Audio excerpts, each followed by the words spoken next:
Title: పంచుకోవడం నేర్చుకున్న చిన్న కుందేలు. ఒక అందమైన అడవిలో మిన్నీ అనే చిన్న కుందేలు ఉండేది. మిన్నీ చాలా చురుకుగా ఉండేది. క్యారెట్లు తినడం, పూల మధ్య పరుగులు తీయడం, స్నేహితులతో ఆడుకోవడం ఇవన్నీ దానికి చాలా ఇష్టం. కానీ మిన్నీకి ఒక చిన్న అలవాటు ఉండేది. తన దగ్గర ఉన్న వస్తువులు ఎవరికీ పంచుకోవడం ఇష్టం ఉండేది కాదు. ఒకరోజు మిన్నీ పెద్ద క్యారెట్ తోటను కనుగొంది. అక్కడ చాలా రుచికరమైన క్యారెట్లు ఉన్నాయి. మిన్నీ ఆనందంతో ఎన్నో క్యారెట్లు సేకరించి తన గూళ్ళో దాచుకుంది.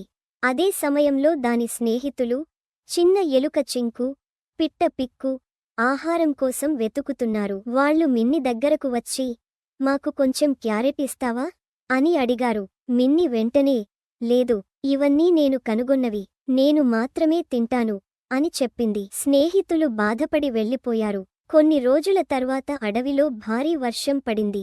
బయటికి వెళ్లడం కష్టమైంది. మిన్నీ తన దగ్గర ఉన్న క్యారెట్లు తింటూ సంతోషంగా ఉంది. కానీ ఒక సమస్య వచ్చింది. ఎక్కువ క్యారెట్లు నిల్వ ఉంచడంతో కొన్ని పాడవడం ప్రారంభమయ్యాయి. మిన్నీ బాధపడింది. ఇన్ని ఉన్నా ఉపయోగం ఏమిటి?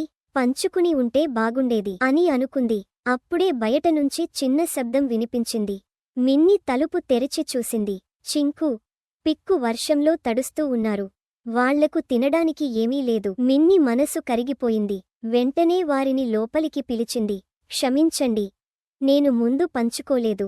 ఇప్పుడు మనం కలిసి తినుకుందాం అని చెప్పింది. స్నేహితులు ఆనందంగా నవ్వారు. అందరూ కలిసి క్యారెట్లు తిన్నారు. నవ్వుతూ కథలు చెప్పుకున్నారు. మిన్నీ హృదయం చాలా తేలికగా అనిపించింది. ఆ రోజు మిన్నీ ఒక ముఖ్యమైన విషయానికి తెలుసుకుంది.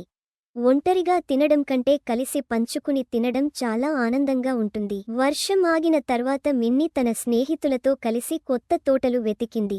ఇప్పుడు అది ఏదైనా దొరికితే ముందుగా స్నేహితులను పిలిచేది. అడవిలోని జంతువులందరూ మిన్నీని మంచి మనసున్న కుందేలుగా ప్రశంసించారు. మిన్నీ కూడా ప్రతిరోజు ఆనందంగా గడిపింది. ఎందుకంటే ఇప్పుడు దానికి నిజమైన స్నేహితులు ఉన్నారు. మోరల్: పంచుకోవడం ఆనందాన్ని పెంచుతుంది. పిల్లలు, మీకు ఈ కథ నచ్చిందా? ఇలాంటి మంచి కథలు ఇంకా వినాలంటే లైక్ చేయండి, సబ్స్క్రైబ్ చేయండి, బెల్ ఐకాన్ నొక్కడం మర్చిపోవద్దు.